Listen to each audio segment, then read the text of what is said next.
Very good. మీ పక్కన వాళ్ళని చూడండి, నిద్రపోతుంటారు, మామూలుగా ఉండరు. ఆన్ చేయలేనా? పర్వాలేదు, ఆన్ చేయ. బాగానే ఉన్నారా నీ పక్కన వాళ్ళు? బాగున్నారా? బాగుంటే పర్వాలే, వాళ్ళు నిద్రపోకుండా చూసుకోవాల్సిన బాధ్యత మీదే. Praise lord. ఒక మాట చదువుదాం బైబిల్ గ్రంథంలో నుంచి. మత్తయి సువార్త 18వ అధ్యాయం 19వ వచనం. న్యూ టెస్టిమెంట్లో ఫస్ట్ బుక్. చదువు.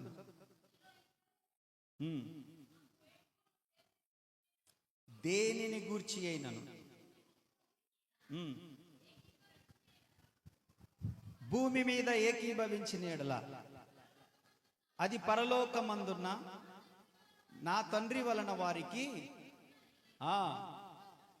దేవునికి స్తోత్రం. మీలో ఇద్దరు తాము వేడుకొను దేనిని గూర్చి అయినను భూమి మీద ఏకీభవించిన యెడల అది పరలోకమందున్న నా తండ్రి వలన వారికి దొరుకును. మత్తయి సువార్త 18వ అధ్యాయం 19వ వచనం. ఇక నా వైపు చూడండి కొద్ది నిమిషాలు.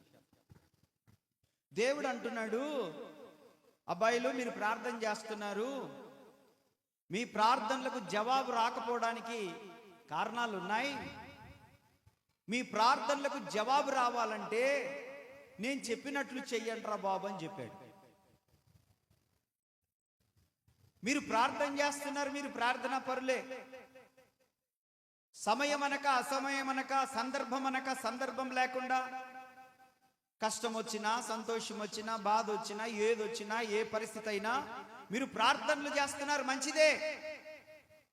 మీ ప్రార్థనలకు సమాధానము దొరకాలంటే మీరు చేయాల్సిన పని ఏంటంటే, మీలో ఇద్దరు తాము వేడుకొను దేనిని గూర్చి అయినను, వేడుకొను దేనిని గూర్చి అయినను భూమి మీద ఏకీభవించిన యెడల పరలోకమందున్న నా తండ్రి వలన మీకు మీకు మీకు దొరుకుతుంది. ఆమేన్ చెప్పండి, చెప్పండి, ఆమేన్ చెప్పండి.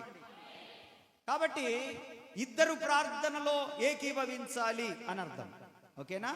ప్రార్థనలో ఇద్దరు ఏకీభవించాలి. ఏకీభవించాలనంటే మనకు తెలిసిన ఏకీభవించే కార్యక్రమం ఏంటంటే, ఉదాహరణకు ఒక ఇద్దరు ముగ్గురం ప్రార్థన చేసుకుంటా ఉంటుంటాం. ప్రార్థన చేసుకుంటున్నప్పుడు ప్రవ్వా మా దైవజనుని కాపాడు ప్రవ్వా అంటే పక్కనున్నామంటది అవును ప్రవ్వా అంటది. ప్రవ్వా మా దేశాన్ని కాపాడు అని అంటే పక్కనున్నామా అవును ప్రవ్వా అంటది. అంటే అవును ఆమెన్, అవును ఆమెన్ అనుకుంటూ సహకరిస్తాం. ఓకేనా? హలో ఓకేనా? అలా అంటాం కదా. అలాగన ఏకీభవించడం అది ఒక అంశం. కానీ కొంతమంది ఏకీభవించే విషయంలో వాళ్ళు ప్రార్థన చేసుకుంటుంటే ఈ పక్కన జరిగే సిచ్యువేషన్ ఏంటంటే, ప్రభువా నేను పాపిని ప్రభు అంటే ఈమె అవును ప్రభు అంటుంటుంది. ప్రభువా నేను దుర్మార్గురాలనయ్యా అంటే అవును ప్రభు ఈమె దుర్మార్గురాలే అంటది. ప్రభువా నేను అట్లా ప్రభు ఇట్లా ప్రభు అంటే అవును ప్రభు అంటది. అట్లా అనకూడదు, తప్పు. అది ఏకీభవించడం కాదు. స్తోత్రం చెప్పండి. అట్లా ఏకీభవించడం కాదు, అది కాదు. ఓకేనా? అర్థమవుతుందా? స్తోత్రం చెప్పండి. మంచిది బిడ్డలారా. అయితే ఇక్కడ దేవుడు అంటున్నాడు, మీలో ఎవరైనా దేనిని గురించి అయినా ఇద్దరు వేడుకుంటే, ఇద్దరు ప్రార్థన చేస్తే, ఇద్దరు మొరపెడితే పరలోకమందున దేవుడు దానిని అనుగ్రహిస్తాడు అని చెప్పాడు. ఇక్కడ ఒక సందర్భాన్ని గురించి నేను మాట్లాడతాను. ఏంటి ఆ సందర్భం అంటే, మనకు బాగా సుపరిచితమైనటువంటి వ్యక్తి హాగరు. అన్యాయం చేయబడి, ఇంట్లో నుంచి త్రోసివేయబడి, ఒక చిన్న బిడ్డను తీసుకొని ఆమె అరణ్యమునకు పంపించబడి, ఒక నీళ్ళ తిత్తి ఒక భోజనముతోటి ఆమె పంపించబడి, ఆమె వెలివేయబడి, అన్యాయం చేయబడి ఆమె అరణ్యంలోనికి వెళ్ళిపోయింది. ఎవరు త్రోసేసింది? ఎవరనంటే కట్టుకున్న భర్త ఏం చేశాడంటే, నీతో పనికిరాదు పంచాయతీ, నువ్వు వెళ్ళిపో, ఇంట్లో నుంచి వెళ్ళిపో, నా మొదటి భార్య అసలు ఒప్పుకోవట్లేదు, ఇక ఎందుకు తెచ్చుకున్నది అని చెప్పేసి విసికి వేసారిపోయినటువంటి పరిస్థితుల్లో భర్త ఏం చేశాడంటే చిన్న బిడ్డను చంకలో పెట్టి, చిన్న బిడ్డను పసెమ్మను, ఒక మాటలో చెప్పాలంటే పసెమ్మను చేతిలో పెట్టి వాళ్ళకి కావలసిన భోజన పదార్థాలు ఇచ్చి ఇంట్లో నుంచి గెంటి వేసి, ఆమె బంధువులను ఆశ్రయించే పరిస్థితిలో లేదు, రక్త సంబంధాల దగ్గరికి పోయే పరిస్థితిలో లేదు, మరలా ఐగుప్తుకు కుటుంబం దగ్గరికి వెళ్ళే పరిస్థితిలో లేదు. ఆమె స్నేహితులు ఎవరు లేరు, బంధువులు ఎవరు లేరు, తల్లిదండ్రుల దగ్గరికి పోయే పరిస్థితిలో లేదు. ఆమె వెలివేయబడింది, అన్యాయం చేయబడింది, నెట్టివేయబడింది. కట్టుకున్న భర్తే కసాయి వాడై ఆమెను త్రోసేసాడు ఇంట్లో నుంచి. త్రోసేస్తే ఆమె అరణ్యంలోనికి వెళ్ళిపోయింది. తన దగ్గర ఉన్నటువంటి ఆ బిడ్డను, చిన్న బిడ్డను తీసుకొని ఒక పొద కింద పడుకోబెట్టి, ఒక పొద కింద పడవేసి, విసిరివేసి ఒక పొద కింద ఆమె వింటి వేతంత దూరానికి ఆమె వెళ్ళి, అంటే ఒక బాణం విడిస్తే ఎంత దూరం వెళ్తుందో అంత దూరంలో ఆమె కూడా వెళ్ళి, ఆమె అటు ఇటు అటు ఇటు, అక్కడ ఒక మాట ఉంటుంది, నాకు అది చదివించడం కోసమనే నేను ఈ స్టోరీ కొంచెం చెప్పుకుంటూ వస్తా ఉన్నాను ముందుకు. 21వ అధ్యాయంలోకి, జెనసిస్లోనికి రండి. ఆది కాండం 21వ అధ్యాయంలో 14వ వచనంలో నుంచి కొన్ని వచనాలు ఉంటాయి. ఇప్పుడు అవన్నీ చదివితే కుదరదు, కానీ ఆమె వెళ్ళి బెయేర్షెబా అరణ్యంలో 14వ వచనంలో ఆమె వెళ్ళి బెయేర్షెబా అరణ్యంలో ఇటు అటు తిరుగుచుండెను. చాలు చాలు, నా వైపు చూడండి. హాగరు ఇంట్లో నుంచి త్రోసివేయబడింది, హాగరు ఇంట్లో నుంచి నెట్టివేయబడింది. కట్టుకున్న భర్తే ఆమెను ఇంట్లో నుంచి బయటికి పంపించేశాడు. అందుకని ఆమె ఎవరికి చెప్పుకోలేక, ఈ రోజులలో అయితే చెప్పుకోవడానికి చాలా ఉన్నాయి. చెప్పుకోవడానికి బంధువులు ఉన్నారు, స్నేహితులు ఉన్నారు, ఇంకా తల్లిదండ్రులు ఉన్నారు, వెలివేయబడితే ఇంకా ఉన్నారు, సోర్సెస్ ఉన్నాయి. ఇప్పుడు ఇంకా టెక్నాలజీ పెరిగిన తర్వాత ఏదైనా కష్టం వస్తే డైరెక్ట్గా మాట్లాడట్లే, స్టేటస్లలో పెట్టుకుంటుండ్రు. ఇదేందో మరి నాకు అర్థం కాలేదు, నేను అసలు ఆ స్టేటస్లే చూడను. ఎవరైనా ఏదైనా కష్టం వస్తే స్టేటస్లో పెట్టుకుంటారు. ఆ స్టేటస్లో అక్కడ ఎవరో చూడాలి, ఇప్పుడు చూసి తన మీద జాలి పడాలి, తన గురించి రియాక్ట్ అవ్వాలి, ఆలోచన చేయాలి, సంథింగ్. ఇంకా ఏదైనా కష్టం వస్తే ఫేస్బుక్లో పెట్టుకుంటున్నారు, ఏదైనా కష్టం వస్తే ఆ ట్విట్టరా ఏదో ఆ పంచాయతీకి వెళ్ళిపోతా ఉన్నారు. ఏదైనా కష్టం వస్తే ఆ వాట్సాప్ తెరచి ఆ కష్టమంతా దాంట్లో రాసి, లేకపోతే ఏమన్నా బొమ్మలు ఉంటాయి దాంట్లో, ఇమోజీ, ఏమో నాకు తెలియదు, నేను అట్లాంటి పని నేను చేయలేదు కాబట్టి నాకు ఐడియా లేదు. ఆ ఇమోజెస్ పెట్టేసి ఈ రోజు నుంచి ఆన కష్టాలలో ఉన్నాను, నేను వాళ్ళని నమ్మకూడదు, వీళ్ళని నమ్మకూడదు అని చెప్పేసి ఏడుస్తున్నట్లుగా, దిగాలుగా ఉంటున్నట్లుగా, చాలా బాధగా ఉన్నట్టుగా, ఎక్కడన్నా నది దగ్గర నిలబడ్డట్టుగా, ఏదో ఆత్మహత్య చేసుకోవడానికి ఇవన్నీ ఇమేజెస్ ఉంటాయి.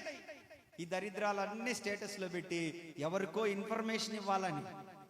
స్తోత్ర, హల్లెలూయా, హల్లెలూయా. ఏ పని చేయవు. నేను ఇందాక అందుకే పాడిచ్చాను, మన ఆధారము యేసు ప్రభు మాత్రమే ఉంటే పరిష్కారం కూడా చాలా త్వరగా వచ్చేస్తుంది. ఆధారం యేసు ప్రభు అయి ఉంటే పరిష్కారం కూడా చాలా త్వరగా వస్తుంది. నేనేం చెప్తున్నానంటే, ఈరోజు మనము మీరు చులకనయ్యే పనులు మాత్రం చేయగాకండి. వాట్సాప్లలో మీ కష్టాన్ని చెప్పుకొని, వాట్సాప్ స్టేటస్లలో మీ బాధను వెల్లడి చేసుకుంటే మీకేం కష్టం తీరిపోదు. ఇంకా అవతలకి మీరు ఏమైపోతారు? మాట్లాడాలి, చులకనైపోతారు. మీ కష్టాన్ని చెప్పుకుంటే, మీ బాధను చెప్పుకుంటే వాళ్ళకు చులకనైపోతారు, మిగతా వాళ్ళు నవ్వుకుంటారు. అరే ఏందో జరిగినట్టుంది, దీనికి ఏందో అయింది, వీడికి ఏందో, అలా నవ్వుకుంటారా? చులకనైపోతారు. ఆ చులకనైపోయే పని మీ చేతులారా మీరే చేసుకొని, ఎప్పుడన్నా సందర్భం వచ్చినప్పుడు అడిగితేనేమో నీకెట్ట తెలుసు, నీకెవరు చెప్పిండ్రు అంటే నువ్వే చెప్పుకున్నావు అందరికి స్టేటస్లలో పెట్టి. అదంతా తొలగిపోవునుగాక. వద్దు, స్తోత్రం చెప్పండి, హల్లెలూయా. నేనేం చెప్పడానికి ప్రయత్నిస్తున్నానంటే, హాగరు మీకంటే కష్టాలలో ఉంది, హాగరు మీకంటే ఇబ్బందిలో ఉంది, హాగరు మీకంటే నష్టపోయింది. హాగరు ఒక తుఫాను మధ్యలో నిలబడింది. ఇప్పుడు హాగరు భయంకరమైన పరిస్థితుల్లో నిలబడింది. ఆమె ఒక్కతి ఉండింటే వేరే ఉండేది పొజిషను, కానీ ఆమె చేతిలో ఒక బిడ్డ ఉంది. ఏం సమాధానం చెప్పాలి? మా నాన్న ఎవరనంటే ఏం సమాధానం చెప్పాలి? వాడిని ఎట్ట పెంచాలి? వాడికి భోజనం ఎట్ట పెట్టాలి? ఎలా పోషించాలి? స్తోత్రం, హల్లెలూయా. ఆ టైంలో ఆమె అటు ఇటు తిరుగుచుండేను. చెప్పండి, ఏం చేస్తుంది? తిరుగుతా ఉన్నారు. తిరుగుతూ ఉంది.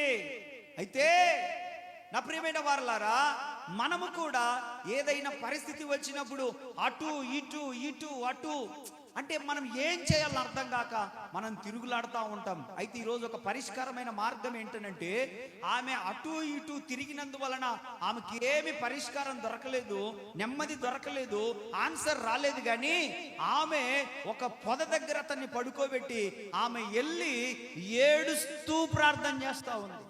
ఆమేన్. ఏం చేస్తుంది? ఏడుస్తా ఉందంట. ఎలా ప్రార్థన చేస్తుంది? ఎలుగెత్తి ఏడ్చెను. ఎలుగెత్తి అని అంటే ఇక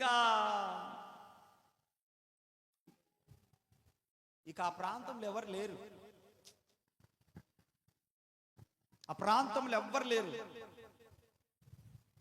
భయంకరంగా ఏడుస్తా ఉందామే. భయంకరంగా ఏడుస్తా ఉంటుంటే దేవుడు ఆయన మాట్లాడడం ప్రారంభించాడు. దేవునికి స్తోత్రం. మాట్లాడడం ప్రారంభించాడు. హాగరు ఏమని మాట్లాడుతున్నాడు?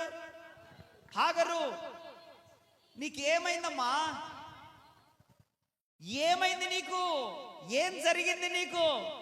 భయపడద్దు.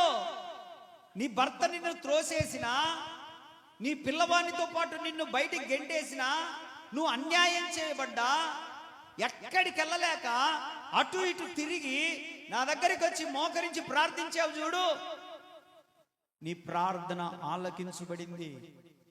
నీ ప్రార్థనకు దేవుడు చెవియొగ్గాడు అని చెప్పి దేవుడు ఆమెను సహాయము చేశాడు. స్తోత్రం. I will make him great nation అని చెప్పాడు. నేను వానిని ఆశీర్వదిస్తాను, గొప్ప జనముగా చేస్తాను, వాడిని విడిచిపెట్టను, వాడొక జనమైతాడు. Just she simply cried out. అంతే. ఆమె పెద్దగా ఏం చేయలేదు. ఏం చేసిందామా? Simply she cried out. అంతే. మామూలుగా ప్రార్థన చేయలేదు, ఎలుగెత్తి ప్రార్థన చేస్తున్నామే. ఎలుగెత్తి ప్రార్థన చేసిన తర్వాత దేవుడు ఆమె ఒక్కటి చేసిందా? బుడ్డోడు కూడా చేశాడు. ఒక్కళ్ళే ప్రార్థన చేశారు. కానీ దేవుడు ప్రార్థన ఆలకించి ఆమెకు సమాధానం ఇచ్చాడు. ఆమె కుటుంబాన్ని మరలా ఆశీర్వదించడం ప్రారంభించాడు. స్తోత్రం చెప్పండి, హల్లెలూయా. కానీ మనం మొట్టమొదటిగా చదువుకున్న వాక్యం ఏంటంటే, మీలో ఇద్దరు తాము వేడుకొను దేనిని గురించి అయినను భూమి మీద ఏకీభవించినెడల అది పరలోకమందున్న నా తండ్రి వలన దొరుకును. దేవుడేమో ఇద్దరు ప్రార్థన చేయాలంటున్నాడు. కానీ ఇక్కడ మీరు మూలవాక్యం దగ్గర నిలిచి ఉండండి. Again and again I will come there. మూలవాక్యం దగ్గరనే ఉండాల. ఎందుకు? దేవుడేమో ఇద్దరు ప్రార్థన చేసి ఏకీభవించాలంటున్నాడు. కానీ ఇక్కడ ఒక్కళ్ళు ప్రార్థన చేసినా సమాధానం వచ్చింది. ఆమేన్. మరి వాక్యం అబద్ధమా? వాక్యము సత్యము కాదందామా? దేవుడు అబద్ధాలు చెప్పాడా? కాదు. మరొకటి సంఘటన కూడా చూసుకుందాం మనం బైబిల్లో నుంచి. మరొకరిని కూడా చూసుకుందాం. దేవుని వాక్యంలో నుంచి మరొకరిని కూడా మనం చూసుకోగలిగితే మనకు హిజ్కియా అనేటువంటి భక్తుడు కనపడతాడు. హిజ్కియా యెషయా గ్రంథంలో 38వ అధ్యాయంలో 1 నుంచి 6 వచనాల్లో ఉంటాయి, చదవద్దులే. హిజ్కియా అనేటువంటి ఒక భక్తుడు కనపడతాడు. వినండి, చాలా జాగ్రత్తగా వినండి. దేవుడు ఎలాంటి వాడో మీకు తెలియాల. హిజ్కియా అనేటువంటి భక్తుడు కనబడతాడు. ఒక ప్రవక్త ఉన్నాడు ఆ రోజులలో, యెషయా అనే ప్రవక్త ఉన్నాడు. యెషయా ప్రవక్తతో దేవుడు అంటాడు, యెషయా నువ్వు వెళ్ళి హిజ్కియాకు చెప్పు, నువ్వు మరణం కాబోతున్నావు, నువ్వు చచ్చిపోబోతున్నావు, అయిపోయింది నీ పని, నీ యొక్క ఆయుష్కాలం తీరిపోయింది అని చెప్పుకో అంటాడు. సరే అని చెప్పేసి వెళ్ళి యెషయా ప్రవక్త వెళ్ళి హిజ్కియాతో మాట్లాడతాడు. హిజ్కియా, దేవుడు చెప్పమన్నాడు, వినండి, దేవుడు చెప్పమన్నాడు, ఇక నీ పని అయిపోయిందంట, నువ్వు చనిపోబోతా ఉన్నావు, ఇక నువ్వు మరణమవబోతా ఉన్నావు, నీ ఇల్లు ఏముంది అక్కడ, నువ్వు మరణమవబోతా ఉన్నావు అని చెప్పాడు. మనమైతే ఏం చేస్తాం? డాక్టర్ చెప్పాడు, అమ్మా తీసుకెళ్ళండి, ఇంకా 3 రోజులకు 4 రోజులకు చచ్చిపోతాడినా. ఏనాడు 3 రోజులకు 4 రోజులకు చచ్చిపోతాడినా. అయ్యా నీ పని అయిపోయింది, ఇక ట్రీట్మెంట్ కూడా కుదరదు నీకు అని చెప్తే ఇక మనం ఏం చేస్తాం? మనము అయ్యా గుండంచెర్లలో ఉన్న మా పెద్దమ్మని పిలిపియండి, సికింద్రాబాద్లో ఉన్న మా చిన్నమ్మని పిలిపియండి, హైదరాబాద్లో ఉన్న నా పెద్ద కొడుకుని పిలిపియండి. ఎందుకు? చివరి చూపులకు. ఎందుకండి చచ్చిపోతున్నామని చెప్తే ఇక వాళ్ళని పిలిపియండి, వీళ్ళని పిలిపియండి అని చెప్పి, ఎందుకంటే ఇంకా చివరిగా చూసుకొని చచ్చిపోదామని. దేవునికి స్తోత్ర.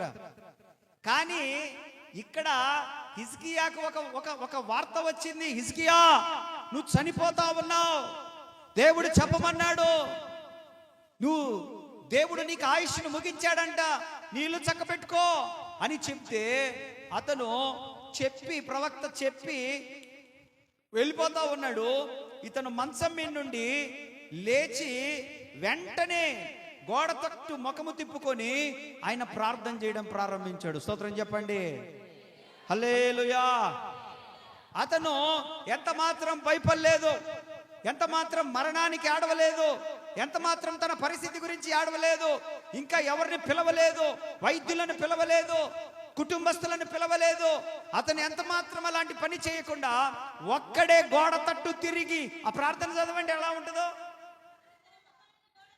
అతడు తన ముఖమును గోడ తట్టు త్రిప్పుకొని, యెహోవా యథార్థ హృదయుడనై సత్యముతో నీ సన్నిధిన నేనెట్లా నడుచుకొంటినో, నీ దృష్టికి అనుకూలముగా సమస్తము నేనెట్లు జరిగించి తినో, కృపతో జ్ఞాపకము చేసుకో. దేవునికి స్తోత్ర. ఎంతసేపు ప్రార్థన చేశాడు? ఒక 2 గంటలు చేశాడా? 1 గంట చేశాడా? 3 గంటలు చేశాడా? ఏమని చేశాడు? యథార్థ హృదయుడనే సత్యముతో నీ సన్నిధిని నేను నడుచుకొని నీ దృష్టికి అనుకూలముగా నేను ఎట్లు జరిగించి కృపతో జ్ఞాపకము చేసుకో. ఎంతసేపు వచ్చింది? ఎంతసేపు వచ్చిందండి? యథార్థముగా నీ సన్నిధిని నేను ఎట్లు నడుచుకుంటునో, సత్యముగా నేను ప్రవర్తించానో, కృపతో నన్ను జ్ఞాపకం చేసుకొని చెప్పేసి అతను గోడ తట్టు తిరిగి ఏడుస్తా ఉన్నాడంట, కన్నీరు గారుస్తా ఉన్నాడంట. అయ్యా నేను ఎలా ఉన్నానో నీకు తెలుసు, పూర్వం ఎలా ఉన్నానో నీకు తెలుసు. అయ్యా ఎత్తైన స్థలాలను ఎలా పడగొట్టించానో, నన్ను రాజుగా చేసినప్పుడు ఎంత యథార్థంగా నీ పని చేశానో, అయ్యా ఏ పరిస్థితి చేశానో నీకు అన్ని తెలుసు ప్రభువా. యథార్థమైన నా జీవితాన్ని మరలా జ్ఞాపకం చేసుకో, నా పాత జీవితాన్ని జ్ఞాపకం చేసుకో, నీ ఎడల నేను చేసిన పరిచర్య జ్ఞాపకం చేసుకో, నీ ఎడల నేను చేసిన సేవ జ్ఞాపకం చేసుకో. అయ్యా నేను ప్రతిదీ కూడా జ్ఞాపకం చేసుకొని ఒక్క క్షణంలో ప్రార్థన చేశాడంట, అంతే. ఆమేన్ ఆమేన్. అయినా గంట సేపు ప్రార్థన చేయలే, 2 గంటలు చేయలే, 3 గంటలు చేయలే, 30 సెకండ్స్ మహా అంటే ప్రార్థన చేశాడు. ఏడుస్తా ఉన్నాడు, కన్నీళ్లు గారుస్తా ఉన్నాడు. ఈ ప్రార్థన సరాసరి భూమండలాన్ని దాటుకొని, మేఘమండలాన్ని దాటుకొని, ఆకాశ మండలాన్ని దాటుకొని, చంద్రమండలాన్ని దాటుకొని, నక్షత్ర మండలాన్ని దాటుకొని, సూర్యమండలాన్ని దాటుకొని, చంద్రమండలాన్ని దాటుకొని సభాపర్వతమైనటువంటి యేసు ప్రభు దగ్గరికి వెళ్ళిపోయిందంట ఈ ప్రార్థన. వెళ్ళిపోయింది. Just 30 seconds prayer. ఆమేన్ ఆమేన్. ఎంతసేపు ప్రార్థన చూడండి. అసలు అది ఎలాంటి ప్రార్థన అయితే పోయిందంత వేగంగా. కానీ ప్రభు అంటున్నాడు, మీలో 2 ఏకీభవిస్తే నేను ప్రార్థన వింటా, ఆ కార్యాలు చేస్తా అంటున్నాడు. కానీ ఇక్కడ ఎంతమంది చేశారు? హిజ్కియా ఒక్కడే చేశాడు. వెంటనే ఆగ మేఘాల మీద ఈ ప్రార్థన వెళ్ళిపోయింది. ఆగ మేఘాల మీద మరల సమాధానం వస్తుంది. దేవుడు వెంటనే నక్షత్ర మండలాన్ని దాటుకొని, మేఘమండలాన్ని దాటుకొని, సూర్యమండలాన్ని దాటుకొని, ఆకాశ మండలాన్ని దాటుకొని, అన్ని మండలాలు దాటుకొని ప్రవక్తతో మాట్లాడడం ప్రారంభించాడు. ఇంకా అతను తన అంతఃపురం దాటలే, నడిమిశాలలోనే ఉన్నాడు, హాల్లోనే ఉన్నాడు. ఇంకా ఉంటే దేవుని యొక్క వాక్కు మరలా యెషయాకు ప్రత్యక్షమై, యెషయా అతను కన్నీళ్లు విడుచుట నేను చూశాను. ఏం చేస్తున్నాడు అతను? ఏం చేస్తున్నాడండి?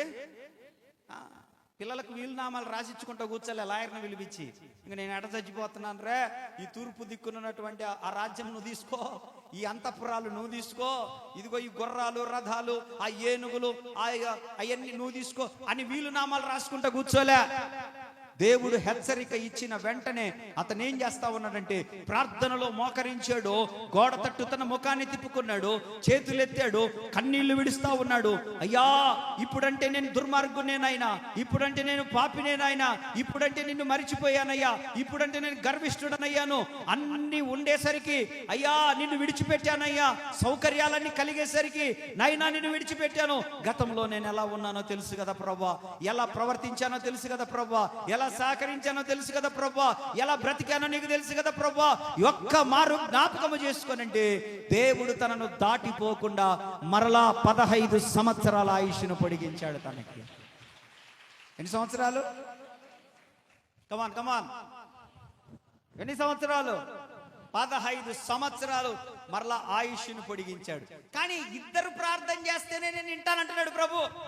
మరలా మూలవాక్యంలో నీకు రండి, 18, 19 మత్తయి సువార్త మూలవాక్యం అదే. ఇంకా మూలవాక్యం ఆడొక పొల పెట్టుకోండి, లేకపోతే మీ సెల్లన్న పెట్టుకోండి, మీ కచ్చిబన్న పెట్టుకోండి, దాని మీద చదువు ఆ మాట మరలా. అందరు చదవండి, ఒకళ్ళు చదివి తినపడట్లే, అందరు చదవండి ఆ మాట.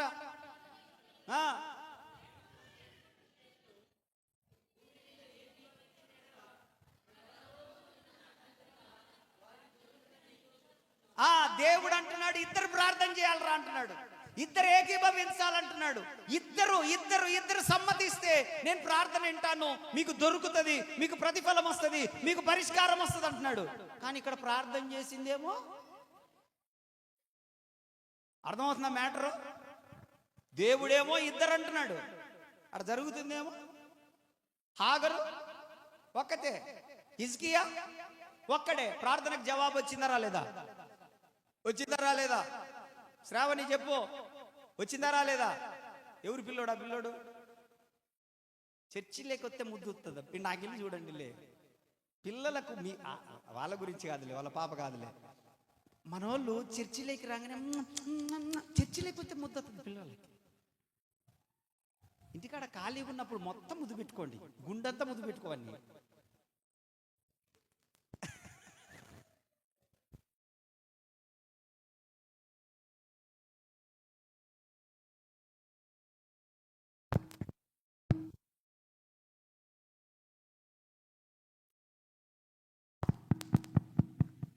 ప్రైజ్ ది లార్డ్, హల్లెలూయా. నా బంగారు కొండ, నా వెండి కొండ, నా వజ్రాలు, ఈడే నాకు ముద్ద పెట్టేది.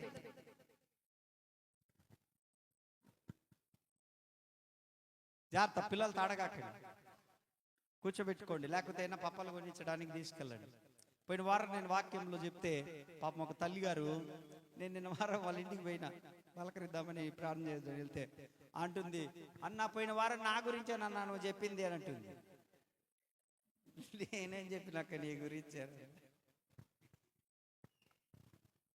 నేనేం చెప్పినాక నీ గురించి అంటే, అవును నేనే నా పిల్లోని జడగొట్టింది, పాప ఒప్పుకుంది.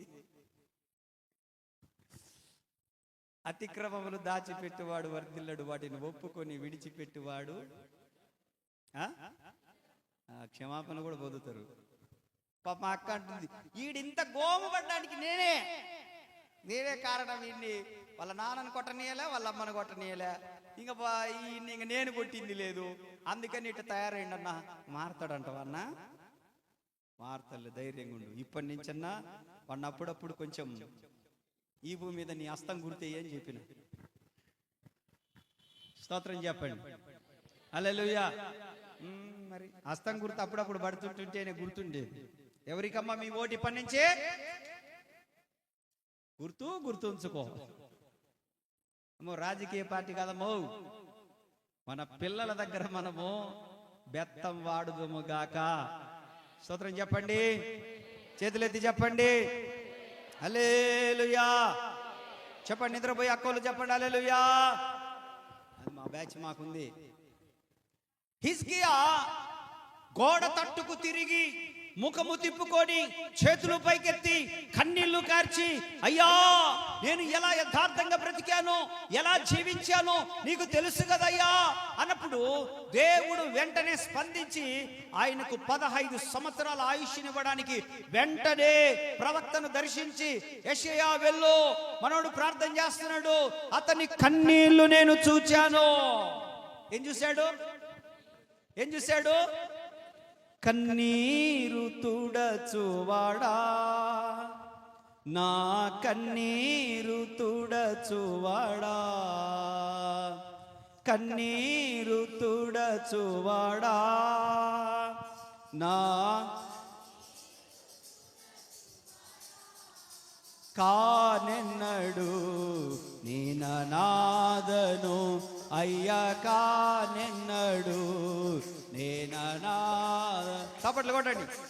కానెన్నడు నేననాదను అయ్యా, కానెన్నడు నేననాదను, కన్నీరు తుడచు. ఇటు చూసి కొట్టరా, ఫస్ట్ కొట్టు. కన్నీరు తుడచువాడా, కన్నీరు తుడచువాడా, నా కన్నీరు తుడచు, కానెన్నడు నేననాదను. ఇది స్టెప్ కరెక్ట్గా రావాలి. నీకోసం ఇది కొడుతున్నా. ఎక్కి ఏడుకొచ్చినా,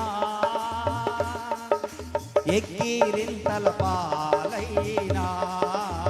పడదా. ఎక్కి ఏడుకొచ్చినా, ఎక్కిరింతల పాలైనా,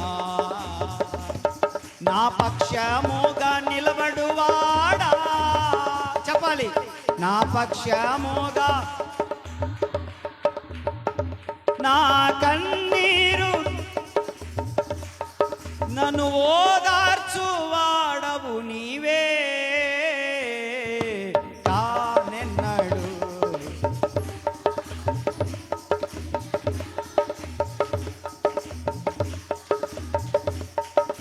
కానెన్నడు నేననాద. పడాలి. కానెన్నడు నేననాదను, అమ్మ నాన్న దూరమైనా, ఆప్తులంతా వెలివేసినా, అమ్మ నాన్న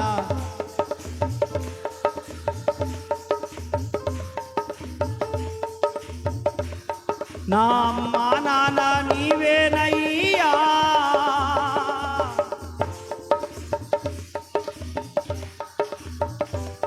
నన్ను ఓదార్చువాడవు నీవే,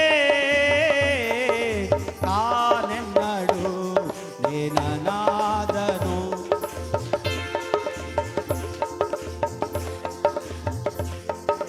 కానెన్నడు నేననాదను,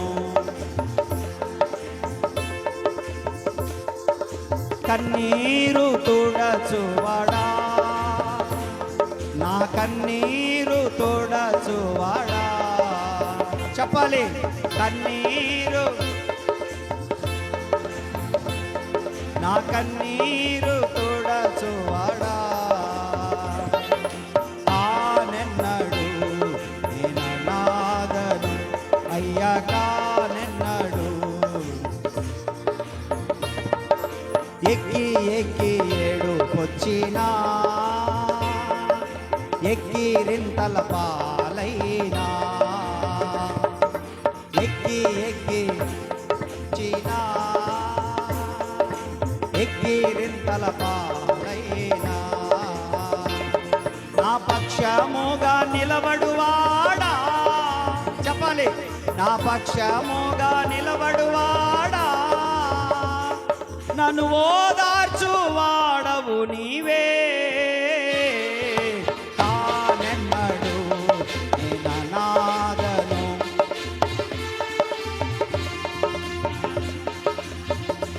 అయ్యగా నిన్నడు, అయ్యగా నిన్నడు, అమ్మ నాన్న దూరమైనా వెలివేసినా, అమ్మ నాన్న దూరమైనా అప్పులంతా వెలివేసినా, నా అమ్మ నాన్న నీవేనయ్యా. చెప్పు, మీరు ఆగండి రా, మీరు ఎటో తీసుకుపోతారు, ఆగండి అమ్మ, మీరు పాడండి, ఆడి ఎట్టేటో తీసుకుపోతుండ్రు ఇల్లు. నా అమ్మ నాన్న నీవేనయ్యా,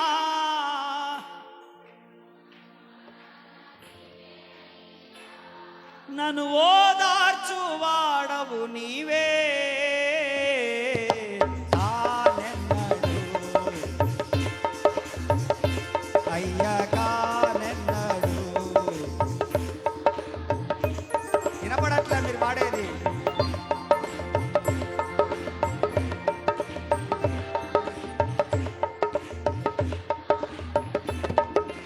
ఎక్కి ఎక్కి ఏడుకొచ్చినా, ఎక్కి రింతల పాలైనా,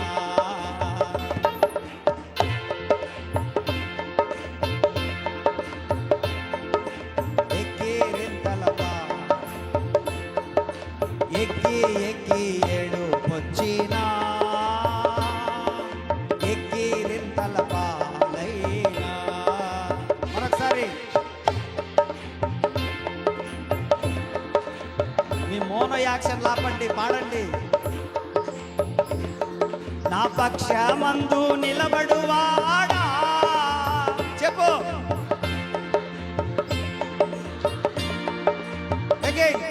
నా పక్షమందు నన్ను ఓదార్చువాడవు నీవే,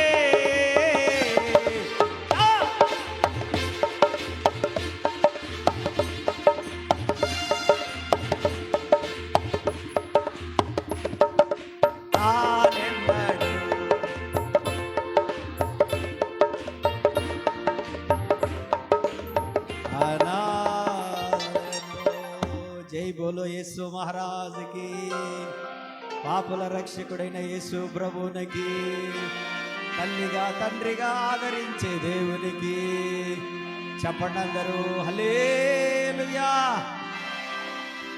ఇప్పుడు పాడండి మీరు. ఎక్కి ఎక్కి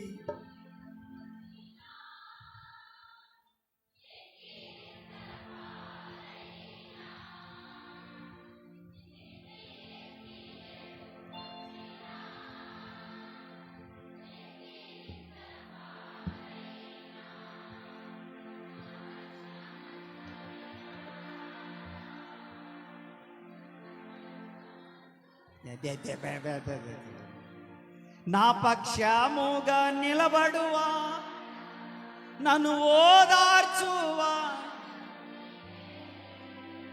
తూచిది మళ్ళా మొదటి కాడి నుంచి ఎక్కి ఎక్కి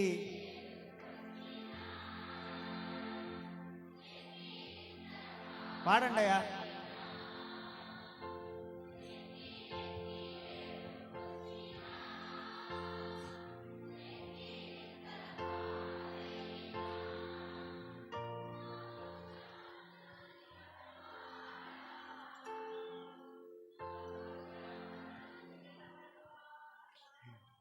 దేవునికి స్తోత్రం, హల్లెలూయా.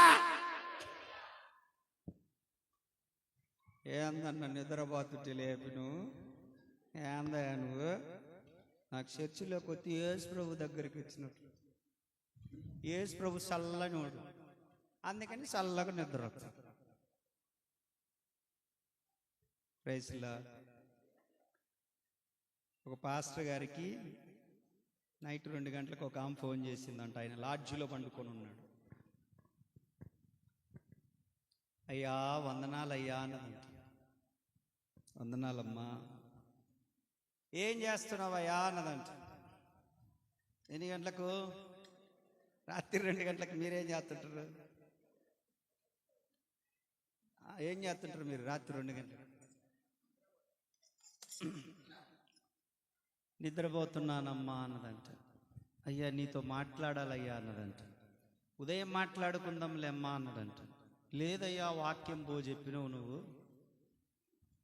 ఇందాక సభకు నేను వచ్చాను, వాక్యం బ్రహ్మాండంగా చెప్పినవయ్యా అని. మంచిదమ్మా, నువ్వు ఫోన్ పెట్టేస్తే పడుకుంటామ్మా అంటే, లేదయ్యా ఇప్పుడు కొంచెం వాక్యం చెప్పయ్యా అన్నదంట. ఎప్పుడో ఆయన అన్నాడంట, అమ్మా ఇప్పుడు నేను అలసిపోయి ఉన్నాను, నిద్ర వస్తూ ఉంది, 2 అయింది టైము, రేపు మళ్ళా పగలు సభకు రా, పగలుంది సాయంత్రం ఉంది కదా అప్పుడు మాట్లాడతానంటే, లేదయ్యా చాలా రోజులైంది నిద్ర రాక నాకు. సభలో కూర్చొని నువ్వు వాక్యానికి ఎక్కిన దగ్గర నుంచి ఆ వాక్యం ఇంటే 18 రోజుల నిద్ర ఒక్క రోజు పోయినాను నేను. అందుకని ఇంటికి వచ్చిన వాళ్ళ నుంచి నిద్ర రావట్లేదు. అందుకని నువ్వు కొద్దిసేపు వాక్యం చెప్తే మరలా ఇప్పుడు నేను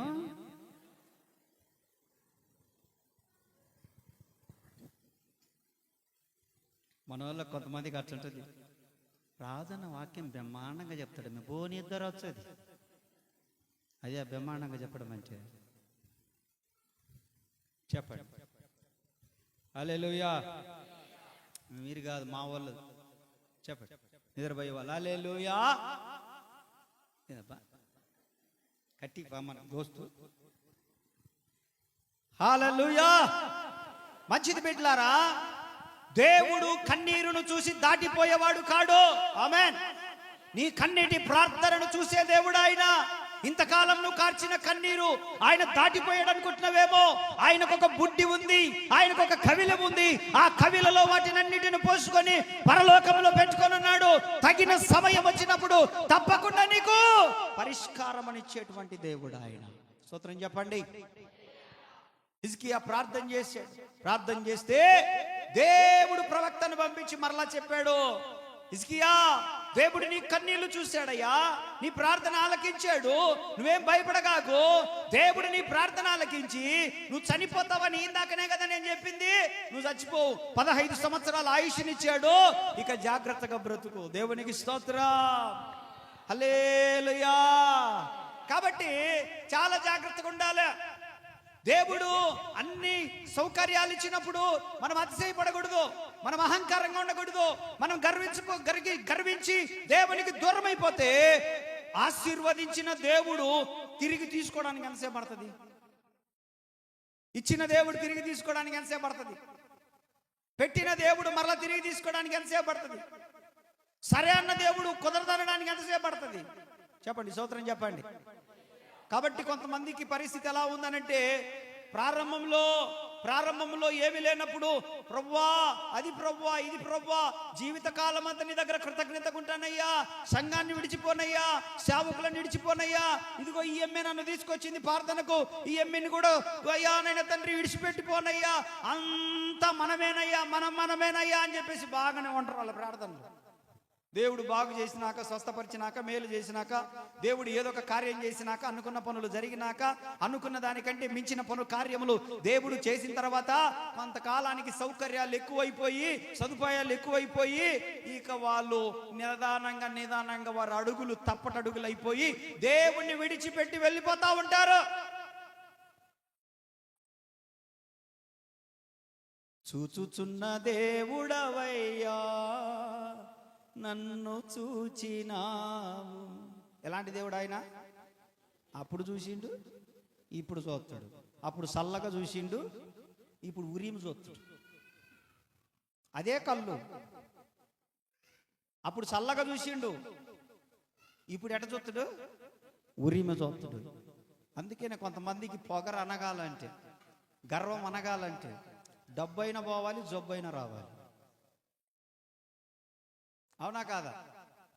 అక్కయో డబ్బైనా పోవాలి, జబ్బైనా రావాలి. కొంతమందికి అంత దూరం తెచ్చుకోకుండా దేవుడు మనకు అందుబాటులో ఉన్నప్పుడే దేవునితో కలిసి ప్రయాణం చేద్దాం.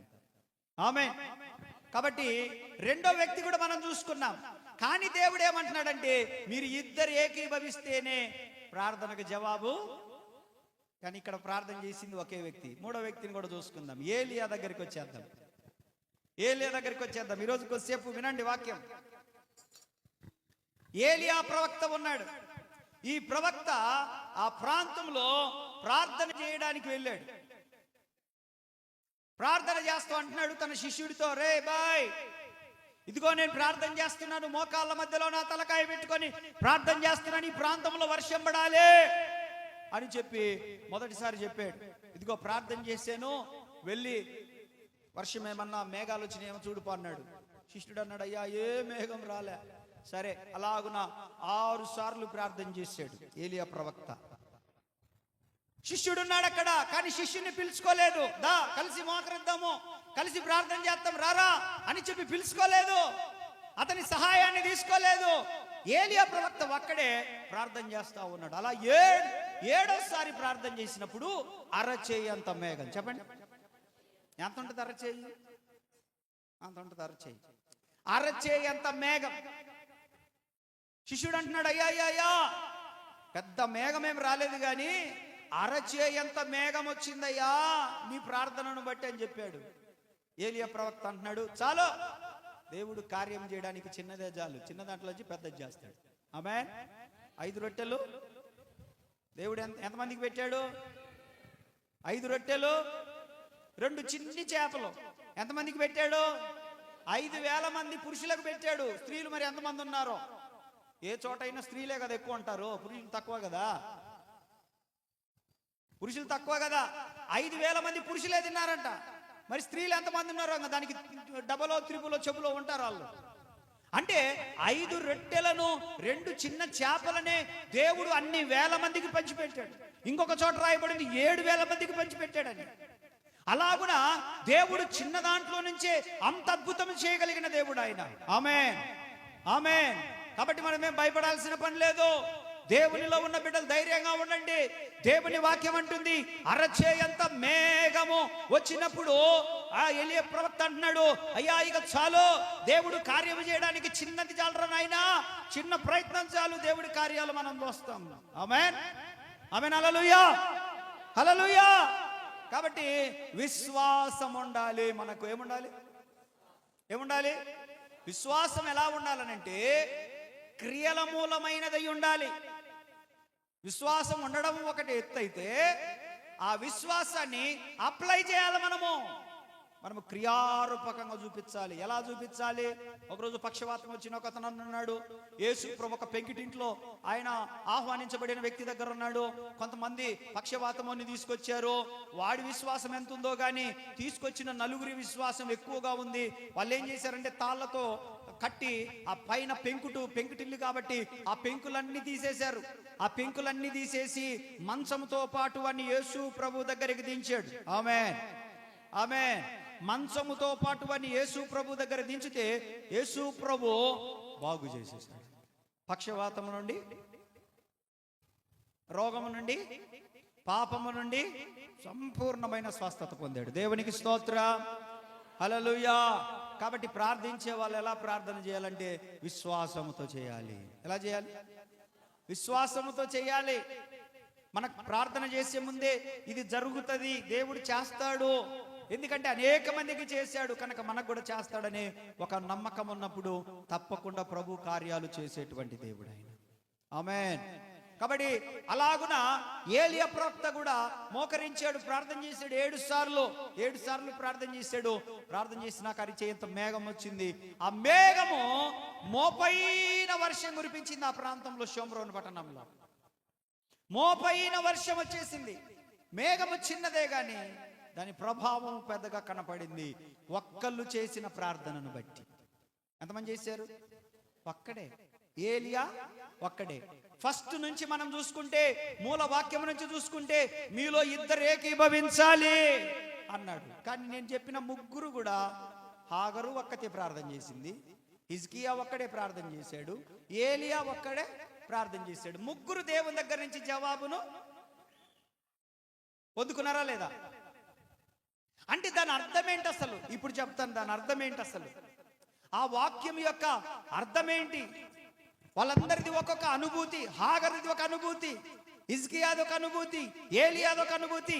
కానీ వారు ఒక్కొక్కరే ప్రార్థన చేసినా కూడా దేవుని వాక్యం చెబుతా ఉంది, వారు సమాధానం పొందారు, వాళ్ళు జవాబు పొందారు, వాళ్ళు మేలు పొందారు. కానీ దేవుని వాక్యం అంటుంది, మీలో ఇద్దరు ఏకీభవిస్తేనే నేను. దాని అర్థం ఏంటంటే, కొరింథీయులకు రాసినటువంటి 2వ పత్రిక 4వ అధ్యాయం 16వ వచనం చదవండి. కొరింథీయులకు రాసిన 2వ పత్రిక 4వ అధ్యాయం 16వ వచనం. అధైర్యపడము, అది అది అది అది మా బాహ్య పురుషుడు కృషించుచున్నను, ఆంతర్య పురుషుడు దినదినము నూతన పరచబడుచున్నాడు. దేవునికి స్తోత్ర. బాహ్య పురుషుడు కృషించుచున్నను, అంతరంగ పురుషుడు దినదినము. ఇప్పుడు ఎంతమంది కనపడ్డారు ఒక్క మనిషిలో? ఇద్దరు కనపడ్డారు. ఒక మనిషిలో ఎంతమంది కనపడ్డారు? బాహ్య పురుషుడు, అంతరంగ పురుషుడు. బాహ్య పురుషుడు అంటే బయటికి కనబడే శరీరం. వినండి, బయటికి కనబడే శరీరం బాహ్య పురుషుడు అంటే. అంతరంగ పురుషుడు అంటే యెహోవా పెట్టిన దీపం, ఆత్మ ఏదైతే ఉందో, ఆత్మ. శరీరము, చెప్పండి, శరీరము ఆత్మ, ఈ రెండు కలిసి ప్రార్థన చేస్తే జవాబు వెంటనే వస్తుంది. కానీ ఈ రెండు కలపవు. శరీరం అంటది సినిమాకి పోదాంపా అంటది.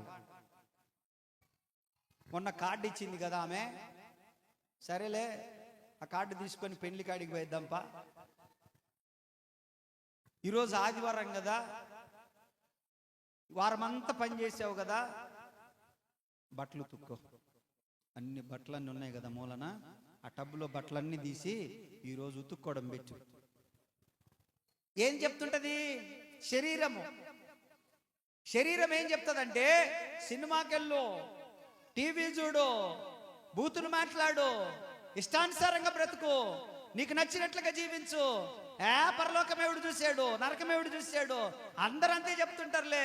ఇప్పుడు కాకపోతే ఎప్పుడు అనుభవిస్తావు, ఇప్పుడు కాకపోతే ఎప్పుడు తిరుగుతావు, ఇప్పుడు కాకపోతే ఎప్పుడు అని చెప్పేసి ఈ శరీరం ఏం చేస్తుంటదంటే మనిషిని పాపమునకు ప్రేరేపిస్తా ఉంటది. కానీ లోపల ఆత్మ అంటది, వద్దు వద్దు, ప్రార్థనకు పోదాంపా, బైబిల్ తీసుకో, ప్రార్థనకు పోదాంపా,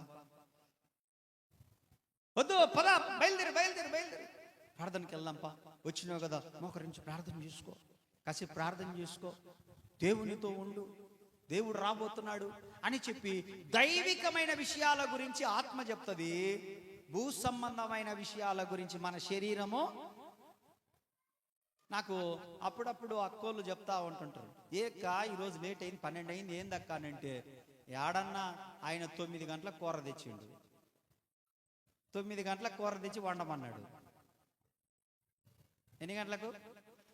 9 గంటలకు కూర తెచ్చిండన్న, వండమన్నాడు. మొదలే ఒక సొక్క వేసుకొని వచ్చిండు, 9 గంటలకు కూర తెచ్చిండు, వండమన్నాడు. నేను దాన్ని కడిగి కోసి ఉడకబెట్టేసరికి ఒక అరగంట. అది ఉడికిన తర్వాత దాన్ని సరేలే అని చెప్పేసి 10 గంటలకల్లా అయిపోయింది. సరేలే ఆయన పెట్టుకొని తింటాడు అనుకుంటే, ఏమ్మా మొగుడికి పెట్టకుండానే రమ్మన్నాడా రాజన్న? మొగుడికి అన్నం పెట్టకుండానే రమ్మన్నాడా రాజన్న? అట్టనేనా మీ పాస్టర్ చెప్తుంది? కూర ఎవరు తెచ్చిండ్రు? నీ భార్య పరిస్థితి ఏంది? నేనెందుకు వచ్చిన మధ్యలో? నువ్వు కూర తెచ్చుకోవడం ఏంది, నువ్వు చేసుకోవడం ఎందుకులే రాజన్నను అనిపించడమని నువ్వు కాస్త నోర్మయ్యో, మాటలు ఎక్కువైనాయి అని అంటే కొంచెం సైలెంట్ అయిపోయిండు. అంటే ఆ మనిషి ఉద్దేశం ఏంటంటే అన్నం పెట్టిపో అని అర్థం. నన్ను తిట్టడం కాదా మనిషి అర్థం, అన్నం పెట్టిపో అని. సరేలే తాగుబోతుడితో ఎందుకని చెప్పేసి అన్నం పెడితే ఊరుకుంటాడా?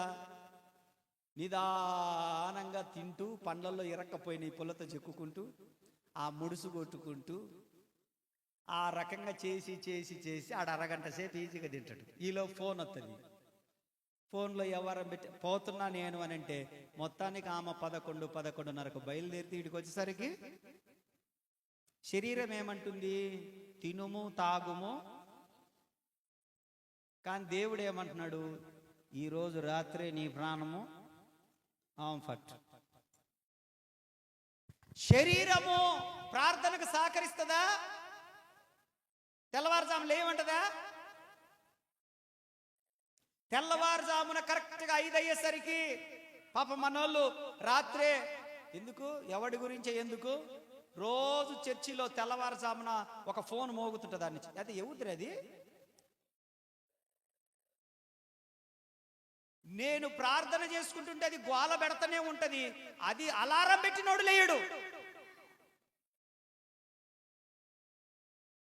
అది అలారం మోగి మోగి నేనేమో ఇక్కడ మోకరించి ఉంటా, నేనేమో ప్రార్థన చేస్తా ఉంటుంటా. ప్రార్థన చేస్తుంటే అది మోగి మోగి మోగి మోగి మధ్యలో చూస్తుంటా కోపం వస్తుంటది. ఆడెవడో వచ్చి ఆపండ్రా అనుకుంటా. అది ఆడుందో నాకు కనబడదు. నేనేమో ప్రార్థనలో ఉంటా. ఏడేమో చీకటిగా ఉంటుంది. అక్కడ చివరి లైట్ వేసి ఉంటాము. సరే లేని ప్రార్థన చేసి అది పెట్టినోడు లేయడు అక్కడ కూడా. అదేమో అరిసి అరిసి అరిసి అరిసి పనికి మాలోడ పండుకోరని అది ఆగిపోతుంది. మీరు ఎంతమంది తెల్లవారుజామున లేయాలని పాపం పండుకుంటప్పుడే అనుకుంటారు, ప్రభువా వేకువజామున లేపండి అయ్యా నన్ను ప్రభువా. ఎస్ ప్రభువా, మరెమ్మ తల్లి, పేతురు, యోహాను తెల్లవారుజామున లేపండి ప్రభువా, ప్రార్థన చేసుకోవాలయ్యా. మా పాస్టర్ గారు ఒకటేమైనా మిడిమేల పొడి అయిపోయిండు, ఊరికే గోల చేస్తుండు, బైబిల్ చదవండి ప్రార్థన చేయండి, నా పోడు తట్టకలేకపోతున్నా, నమ్మండి చెయ్యతమంటాడు. ఆ 10 నిమిషాలనే చేసుకొని పండుకుంటే ఆ పీడ విరగడవుతుందని చెప్పి పాపం అలారం పెట్టుకొని పండుకుంటారు. తెల్లవారుజామున అది మోగుతుంది కానీ ఒక కన్నుతో చూస్తుంటారు. మీ అక్క మీద ఇప్పుడే మోగుతుంది, ఇది ఇప్పుడే నేను పండుకుంది, ఇప్పుడే నిద్ర వచ్చింది నాకు, రాత్రి అంతా నాకు నిద్ర రాక అల్లాడి ఇప్పుడే నిద్ర వస్తుందని మళ్ళీ దాన్ని పీక నొక్కి మళ్ళీ పండుకుంటారు.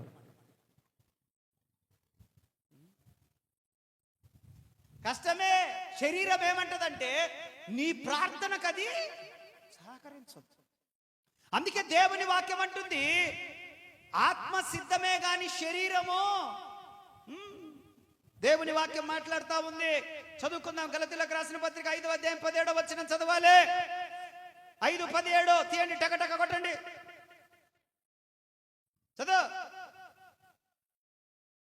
శరీరము ఆత్మకును ఆత్మ శరీరమునకును విరోధముగా పనిచేస్తా ఉన్నాయి. దేవునికి స్తోత్ర. శరీరం ఆత్మతో సహకరించట్లేదు, ఆత్మేమో శరీరానికి సహకరించట్లేదు. శరీరం అంటుంది వద్దు, ప్రార్థన వద్దు, బైబిల్ చదవద్దు, ఇదిగో ఇష్టానుసారంగా బ్రతుకంటుంది శరీరము. ఆత్మేమో వద్దు వద్దు వద్దు వద్దు వద్దు, చక్కగా బ్రతుకో, నీతిగా బ్రతుకో, యథార్థంగా బ్రతుకో, చాలా జాగ్రత్తగా బ్రతుకు అని చెప్పి ఆత్మ అంటుంది. పోరాటం జరుగుతుంది నీకు నీకే. ఇప్పుడు మనలో ఎంతమంది ఉన్నారు? ఎంతమంది ఉన్నారు మన బాడీలో? 2 ఉన్నారు. నాలో 2 ఉన్నారు. నీలో నీలో మీలో మీలంగా ఎగస్ట కూడా ఉంటారు. అప్పుడప్పుడు బయటకు వస్తుంటారు. అక్క నన్ను అన్నది అది అన్నలేడు గిన్నెలేడు. ప్రార్థన తర్వాత పోయి మూలన ప్రార్థన చేసి క్షమాపణ అడిగితే అంత పోద్ది. రా, వాడు దూరం అయిపోవునుగాక. ఉన్నోడితోనే తట్టకలేకపోతున్నాము. ఉన్నోడితోటే తట్టకలేకపోతే దీన్ని మేపి మేపి మేపి పోషించి పోషించి పోషించి పోషించి ఏది కనపడితే తినాలనిపిస్తుంది, ఏది కనపడితే అది పూసుకోవాలనిపిస్తుంది, ఏది కనపడితే ఆ మేకప్ చేయాలనిపిస్తుంది. శరీరం కోరుకుంటా ఉంటుంది, ఆశ ఆశ ఆశ. కానీ ఆత్మ అంటది వద్దు, తప్పు చేయగాకు, పాపం చేయగాకు, పొరపాటు చేయగాకు, జాగ్రత్తగా బ్రతుకంటది. ఈ రెండిటికి ఏమైతుంది? స్తోత్ర, హల్లెలూయా, హల్లెలూయా. అందుకే దేవుని వాక్యం అంటుంది శరీరం ఆత్మకును ఆత్మ శరీరమునకు విరోధముగా అపేక్షిస్తా ఉన్నాయి. దేవుని వాక్యంలో అంటా ఉండు. రోమీలకు రాసిన పత్రికలో 8వ అధ్యాయం 5వ వచనంలో ఈ 2 వ్యక్తుల గురించి మాట్లాడుతున్నాడు. 2 వ్యక్తుల గురించి, ఒక్క మనిషిలో ఉన్న 2 వ్యక్తుల గురించి మాట్లాడుతున్నాడు. రోమీలకు రాసిన పత్రిక 8వ అధ్యాయం 5వ వచనంలో మాట్లాడుతున్నాడు. శరీరసారులు శరీర విషయముల మీద మనసు ఉంచుతారు, ఆత్మానుసారులు ఆత్మ విషయముల మీద మనసు ఉంచుతారు. శరీరానుసారమైన మనస్సు మరణము, ఆత్మానుసారమైన మనస్సు జీవము. స్తోత్రం చెప్పండి గట్టిగా, హల్లెలూయా. దేవుని వాక్యం అంటుంది, శరీరానుసారమైనటువంటి మనుషులు శరీరానుసారమైన కోరికలతో బతుకుతారు, శరీరానుసారమైన ఆశలు నెరవేర్చుకుంటా ఉంటుంటారు, శరీరానుసారంగా బ్రతుకుతా ఉంటుంటారు. కానీ ఆత్మానుసారమైన మనుషులు ఆత్మ విషయముల మీద మనసు ఉంచుతారు. దేవునికి స్తోత్ర. ప్రార్థన మీద మనసు ఉంచుతారు, బైబిల్ వాక్యం మీద మనసు ఉంచుతారు, పరలోకం మీద మనసు ఉంచుతారు, దేవుని మీద మనసు ఉంచుతారు, దేవుని రాజ్యం మీద మనసు ఉంచుతారు, సంఘం మీద మనసు ఉంచుతారు, సభల మీద మనసు ఉంచుతారు, దేవుని పని మీద మనసు ఉంచుతారు, దేవుని సింహాసనము చేరుకునే విషయం మీద, ఆయన రాకడ మీద మనసు ఉంచుతారు. వీళ్ళు ఆత్మానుసారులు. ఎవరు ఆత్మానుసారులు? దేవుని మీద, దేవుని పని మీద, దేవుని కార్యాల మీద మనసు ఉంచుతారు. శరీరానుసారులు ఏమి తిందుమా, ఏమి తాగుదుమా. శరీరానుసారమైన మనస్సు మరణము, ఆత్మానుసారమైన మనస్సు జీవము. స్తోత్రం చెప్పండి, హల్లెలూయా, హల్లెలూయా. కాబట్టి శరీరం చెప్పిన మాట విన్నావా, నువ్వు పడిపోతావు. దేవుని వాక్యం అంటుంది, అంత పెద్ద భక్తుడు పౌలయ్య గారు అన్నాడు, రోమీయులకు రాసిన పత్రిక 7వ అధ్యాయం 18, 19 వచనాల్లో అంత బతుకు బతికినటువంటి ఈ పౌలయ్య గారు అంటున్నాడు, 7వ అధ్యాయం 18, 19, నా శరీరమందు మంచిది ఏదియు నివసింపదని నా శరీరమందు ఏది మంచిది ఉండదని నాకు తెలుసు. నేను ఏది చేయవలనని కోరిక నాకు కలుగుతున్నది గాని నేను మేలు చేయాలనుకుంటున్నాను, కానీ దాన్ని చేయడానికి నాకు కలుగటలేదు. నేను చేయగోరు మేలు చేయక చేయగోరని కీడును చేయుచున్నాను. స్తోత్రం చెప్పండి, చెప్పాలి గట్టిగా. నాకు మేలు చేయాలనుంది, నాకు ప్రార్థనకు రావాలనుంది, నేను బైబిల్ చదవాలనుంది, నేను కూడా ప్రార్థన చేసుకోవాలనుంది, వేకుజామున ఏది ఏమైనా లేయాలని ఉంది. కానీ నా శరీరము, చెప్పండి, ఆ శరీరము చెప్పండి, అదే చెప్పండి, శరీరము ఈ బాహ్య పురుషుడు, వీడు మిడిమేలపోడు, వీడు బాహ్య పురుషుడు. ఎందుకు? నువ్వేగా వాడినట్ట పోషిస్తున్నావు. చిన్న దోమచ్చి కుట్టినా ఇంత పెద్ద చెయ్యి పటామని, దీనికి ఎంత ప్రొటెక్షన్. స్తోత్రం, హల్లెలూయా. జుట్టు ఆడోళ్ళకు కొంచెం రాలిపోతుంటే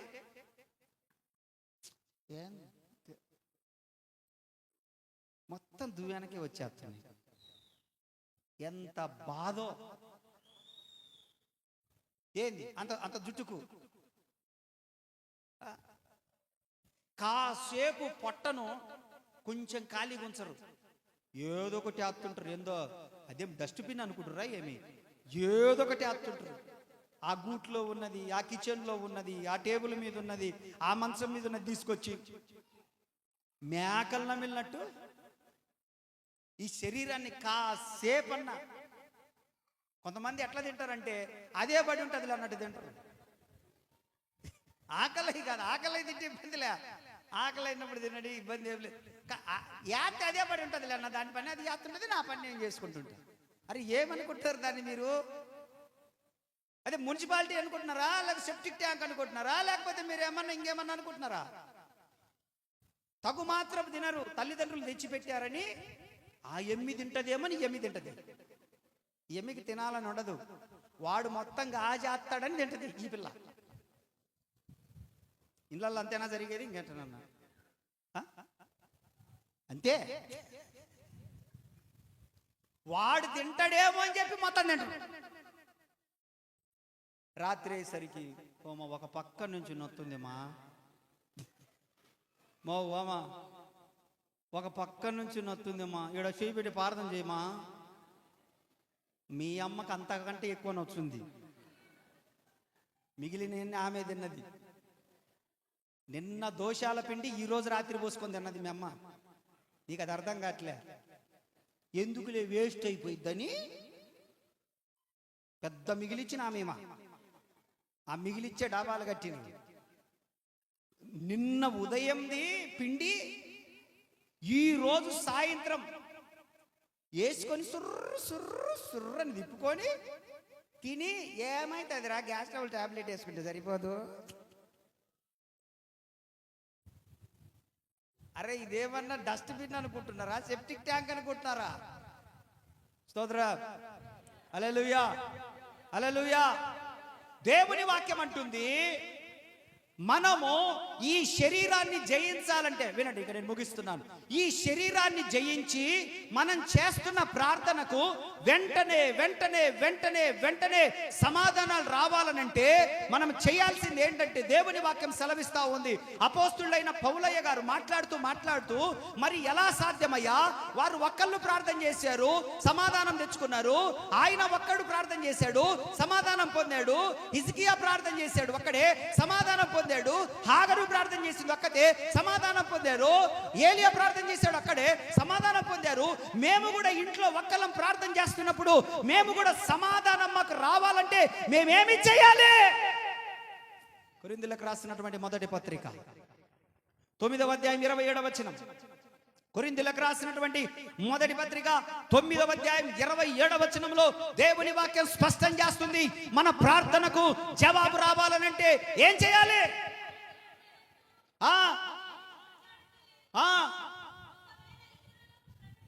ఇతరులకు ప్రకటించిన మీదట నేనే భ్రష్టుడనైపోతునేమో అని నా శరీరమును నలగగొట్టి, బైబిల్ ఆడబెట్టి చప్పట్లు కొట్టండి అందరూ. అది మ్యాటర్. సంగమా, ఇప్పుడు మనందరం చేయాల్సిన ఒక పని ఉంది. దేవునికి స్తోత్ర, హల్లెలూయా. ఎస్తేరక మనం చేయాల్సిన ఒక పని ఉంది. ఏంటి ఆ పని? సంఘమంతా చేయాల్సిన పని ఉంది. ఏంటి ఆ పని? మీరు చేసిన ప్రార్థనకు శీఘ్రముగా జవాబు రావాలనంటే, వెంటనే రావాలంటే, త్వరగతిన మీరు అనుభవించాలనంటే, మీ ప్రార్థన వ్యర్థమైందని కాదు ఇంతకాలం చేసింది, ఇంతకాలం కార్చిన కన్నీరు వ్యర్థమైందని కాదు దాని అర్థము, ఇంతకాలం ప్రయత్నాలు వ్యర్థమని కాదు దాని అర్థము. సింపుల్ సిటగా చెప్పేశాడు దేవుడు. ఏంటి చెప్పాడు అనంటే, మనము దినదినము ఈ శరీరాన్ని కంట్రోల్లో ఉంచుకోగలిగితే అది మన మాట వింటది. ఆత్మ శరీరం ఏకీభవిస్తే వెంటనే సమాధానం వచ్చేస్తుంది ప్రభు దగ్గర నుంచి. ఆమె దీన్ని కంట్రోల్ చేసుకోవాలి. మనము కంట్రోల్ చేసుకోవాలనంటే నలగగొట్టుకోవాలి అని చెప్పాడు. ఏం చెప్పాడు? నలగొట్టుకోవాలంటే ఇంకా గుండ్రాయి తెచ్చుకొని కొట్టుకోమనే. నలగొట్టుకోవడం అంటే ఏంది ఆత్మీయ అర్థము? నలగొట్టుకోవడం అంటే ఏంది ఆత్మీయ అర్థం? రౌనక్క, నలగొట్టుకోవడం అంటే ఆత్మీయ అర్థం ఏంటి? పీటర్ పాల్, ఎస్, ఉపవాస ప్రార్థన చేత శరీరాన్ని ఆయాసపరచుకోవడం నేర్చుకోవాలి సంఘము. చెప్పండి చెప్పండి చెప్పండి, చెప్పరా? ఎస్తేరు తల్లి ఏం చేసింది? ఎస్తేరు తల్లి ఏం చేసింది? ఉపవాసం అంటే ఎన్ని సంవత్సరాలకు జవాబు వచ్చింది? వెంటనే వచ్చింది. వచ్చిందా లేదా? రాజాజ్ఞ మార్చబడింది ఎన్ని సంవత్సరాలకు? వెంటనే. రాత్రంతా ఉపవాసం ఉండి దానియేలు సింహాల బోన్లో ప్రార్థన చేశాడు. ఎన్ని రోజులకు వచ్చింది జవాబు? శద్రక మేషక అబేద్నెగోలను దాంట్లో పడేసేటప్పుడు కూడా ఎన్ని రోజులకు వచ్చింది జవాబు? సంఘమంతా ప్రార్థన చేస్తుంది, పేతురును జైల్లో పెట్టారని. సంఘమంతా ప్రార్థన చేస్తుంది, పేతురును జైల్లో పెట్టారని. ఎన్ని రోజులకు వచ్చింది జవాబు? వెంటనే వచ్చింది. దేవునికి స్తోత్రం, హల్లెలూయా, హల్లెలూయా. కారణం ఏంటంటే వాళ్ళందరూ శరీరాన్ని ఉపవాసాలతో నలగొట్టుకున్నారు. వాళ్ళు సంగమా, నువ్వు ఉపవాసము ఉండలేకపోతున్నావనంటే నీ ఆధ్యాత్మిక జీవితం చాలా నీరసిల్లిపోయిందని గుర్తుపెట్టుకో. నువ్వు సొమ్మసిల్లిపోయావు ఆధ్యాత్మిక జీవితంలో అని గుర్తుపెట్టుకో. కనీసం ఒక్క పూట ఉపవాసం ఉండి ప్రభు పాదాలు పట్టుకోలేకపోతున్నావంటే శరీరానికి ఆత్మకు ఏకీభవించే మనస్సు లేదు కనుక నీ ప్రార్థనకు జవాబు వచ్చేసరికి కొన్ని సంవత్సరాలు పడుతుందని గుర్తెరుగేక. ఉపవాస ప్రార్థన దేవుని దగ్గర నుంచి మన సమస్యకు పరిష్కారము తెచ్చే ఒక రాయబారి. ఆమేన్. చెప్పండి, మధ్యవర్తి ఎవరు? మధ్యవర్తి ఎవరు? చెప్పండి, మధ్యవర్తి ఎవరు? ఎవరు మధ్యవర్తి? వేగముగా తీసుకొచ్చే మధ్యవర్తి ఎవరైనా ఉన్నారు అని అంటే that is called fasting prayer, ఉపవాస ప్రార్థన. అంత పెద్ద భక్తుడు 13 పత్రికలు రాసి అద్భుతమైన సేవ, శిష్యులందరికంటే అద్భుతమైన సేవ చేసిన వాడే శరీరాన్ని జయించలేకపోయాడంట. శరీరాన్ని జయించలేక మేలు చేయాలనుకుంటున్నాను కానీ మేలు చేయలేకపోతున్నాను, కీడు చేస్తున్నాను, నేను చేయగోరని కీడు నేను చేస్తున్నానని చెప్పి బాధపడుతూ ఉన్నాడు. అప్పుడు పరిశుద్ధాత్మ దేవుడు ఆయనకు బయలుపరిచింది ఏంటంటే, నీవు శరీరాన్ని నల్లగొట్టుకోవడం ప్రారంభిస్తే నీ ఆత్మ చెప్పినట్టు నీ శరీరం వింటది. అప్పుడు ఇద్దరు ఏకీభవించినట్లయితది, పరలోకము నుంచి శీఘ్రముగా సమాధానము దిగి వస్తుంది. కొట్టు గట్టిగా.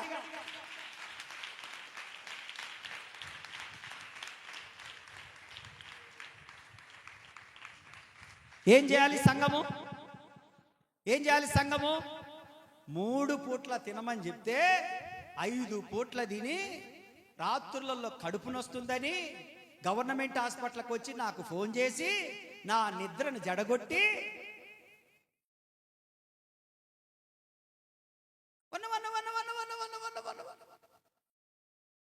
ఏందక్క ఏం తిన్నావక్క అంటే, ఒక 6 దోశలు తిన్నానన్నా, మళ్ళా అబ్బి బుగ్గ్యాలు తెచ్చింటే బుగ్గ్యాలు కూడా తిన్నాను, 2 మిరపకాయ బజ్జీలు తిన్నానన్నా.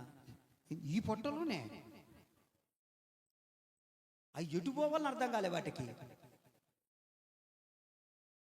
ఎటు పోవాలి? అయ్యి 6 దోశలు తిన్నావు మంచిదే. అప్పటికే నోరేమో కావాలంటుంటది, పొట్టేమో ఒరే నీకు దండం పెడతారా, ఒరే ఇంకా తినగాకరా అంటుంటది. నాలికేమో ఏయ్ దీంట్లో బోరుషుగుంది అంటది. పొట్టే ఒరే నీకు దండం పెడతారా, ఒరే ఒరే ఒరే ఒరే ఒరే ఒరే ఒరే ఒరే ఒరే ఒరే ఒరే ఒరే ఒరే ఒరే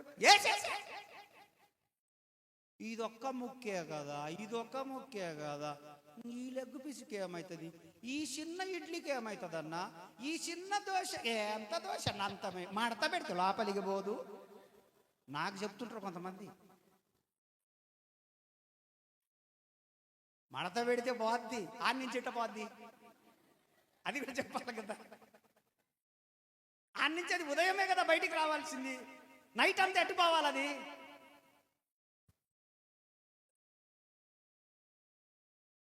శరీరాన్ని మేపి మేపి మేపి ఆదివారం మొక్క లేకపోతే మొద దిగదు. ఆదివారం మొక్క లేకపోతే శనివారం రాత్రే గీరుతుంటారు లైన్ని. దగ్గర అట్లే కూర పిల్లలు అడుగుతుంటారు 2 ముడుసులు గీరి గీరి పిల్లోళ్ళ పేరు చెప్పి ముడుసులు నువ్వే దించివి, గుండె నువ్వే దించివి, ఎండేసుకొని నువ్వే దించివి, పేరేమో పిల్లలు అడుగుతుంటారు దగ్గర. తిని తిని తిని తిని ఏందక్క ఏమో నాయాసంగా ఉంది, అస్సలు మోకాళ్ళకి రావట్లేదన్నా, నేను కూర్చోవడమే కష్టమైపోయి. ఈ దగ్గియమ్మ నువ్వు ముందు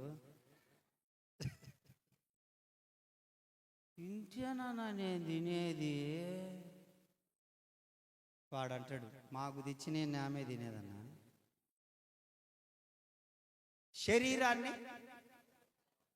అలగొట్టమంటే ఇంటికి పోయి నలగొట్టుకోవడం కాదు, ఆ పని చేసారు. ఏళ్ళు నల్లగొచ్చుకొని కాళ్ళ నల్లగొచ్చుకొని ఏంది ఏమైందే నీకు పిచ్చేమన్నా రాజన్న నల్లగొట్టుకోమన్నాడు. నల్లగొట్టుకొని గాయాలి. నాకు ఫోన్ చేపించి మీ ఆయనతోటి వాళ్ళు కేసు పెట్టి నేను పోయి ఇప్పటికే ఒక కేసు నడుస్తుంది నా మీద, మళ్ళా కేసు పెట్టి మళ్ళీ నేను పోయి పోలీస్ స్టేషన్లో ఏందయ్యా ఎందుకు వచ్చినవయ్యా నువ్వు పాస్టర్ అయింది ఏంది, ఏమయ్యా వాళ్ళు నల్లగొట్టుకున్నారు నా మీద కేసు పెట్టారు. ఇది వరకు పట్టాలు లేవు చర్చిలో, పరదాలు పరదాలు లేకపోతే నేను పట్టాలు తేండి, తలా ఒక పట్టా తీసుకురండి రేపు ఆదివారం కల్లా అని చెప్పిన. మంగళవారం బుధవారం ఒక ఆయన ఫోన్ చేసిండు, రాజన్న వందనాలు అన్నాడు. వందనాలన్నా, బాగున్నారా, ఏంది మధ్య చర్చికి రావట్లేదే అని అడుగుతుంటే, సరే కానీ ఏంది ఎమ్మి ఇంటి పట్టాలు తెమ్మన్నావంటుంది అని. ఇంటి పట్టాలు నేనెందుకు తెమ్మన్నా? ఎందుకయ్యా అన్నకు మళ్ళా ఫోన్ చేసినావు? ఆ బీరువాలో ఉన్న ఇయ్యరాదా, ఆయన ఏం చేసుకుంటాడు ఇయ్య అంటుందామా. ఆమెమో ఇంటి పట్టాలు ఇయ్యమంటుంది, ఆయనేమో నువ్వు నోరు మీ అన్నతో మాట్లాడుతున్నావు కదా, నువ్వు ఆగంటున్నాడు, నాకు వినపడుతుంది. ఏందన్నా నువ్వు ఏందో ఇంటి పట్టాలు తెమ్మన్నావు అంట అంటే నాకు అర్థం కాలే అప్పటికి. ఇంటి పట్టాలు నేనెప్పుడు తెమ్మన్నా వీళ్ళని అసలు? మళ్ళా నాకు గుర్తొచ్చింది, చర్చిలో పరుచుకుంటే పట్టాలు కదా నేను తెమ్మన్నది అనుకో. అన్నా నీకు దండం పెడతాన్నా, నేను ఇంటి పట్టాలు కాదన్నా, చర్చిలో పట్టాలు చినిగిపోయింటే ఆ పట్టాలు కొనకరండమ్మా 300 400 ఉంటాయనంటే దీనికి చెప్పు, ఈ మార్మనకు దానికి చెప్పు. ఏందయ్యా నువ్వే కదా పట్టాల దగ్గర అవ్వలేదు అంటుంది ఫోన్లో. సైతాందన్నా, నేను పట్టాలంటే ఇంటి పట్టాలు కదా అమ్మన్నది, చర్చిలో పరుచుకుంటే పరదాలకు. అట్టనా, అట్టనేనంటలే అయ్యో అంటుంది అలా అయితో. నలగొట్టుకోవడం అంటే ఈ నలగొట్టుకోవడం కాదు. ప్రతి క్రైస్తవుడు, ప్రతి దేవుని బిడ్డ ప్రార్థనకు మనకు సమాధానము త్వరగతిలో రావాలనంటే మన శరీరాన్ని ఉపవాసాలతో ఉంచి కన్నీటి ప్రార్థన మనము నేర్చుకోగలిగితే శీఘ్రముగా దాటిపోని దేవుడు, పాపములను క్షమించే దేవుడు, పశ్చాత్తాపాన్ని అంగీకరించే దేవుడు తన యొక్క ప్రియ బిడ్డలను విడిచిపోక ఆయన అన్ని దాటుకొని సమాధానాన్ని నీ ఇంటికి పంపిస్తాడు ఆయన. కొడు చప్పట్లో హల్లెలూయా. అందుకే దేవుని వాక్యం అంటుంది, మీలో ఇద్దరు ఏ విషయమై దేనిని గురించైతే ఏకీభవించి ప్రార్థన చేస్తారో పరలోకమందున్న దేవుడు దానిని మీకు తప్పకుండా అనుగ్రహిస్తాడు. ఇద్దరు అనగా మీ బాహ్య పురుషుడు, మీ అంతరంగిక పురుషుడు అనగా నీ శరీరము, నీ ఆత్మ ఒకే ఆలోచనతో ప్రార్థన చేయాలి. ఎప్పుడు ప్రార్థన చేస్తామో తెలుసా? ఒకే ఆలోచనతోటి మన కష్టం వచ్చినప్పుడు ప్రార్థన చేస్తాం. అటువంటి సందర్భంలో ఏడుపు వచ్చినప్పుడు చేస్తాం, అప్పుడు శరీరాన్ని సుఖపెట్టాం. నిలువు మోకాళ్ళ మీద కూడా ఉంటారు, అప్పుడు అవసరమైతే ఇంకొక 2-3 మోకాళ్ళు ఉన్నా కూడా ఉంటారు. దాన్ని రెండో ఉండబడి సరిపోయింది కానీ ఇంకొక మోకాలు ఉన్నా కూడా వేస్తారు, దాన్ని ఏపిస్తారు. అప్పుడు ఇంకా ఏడుతా ఉంటారు.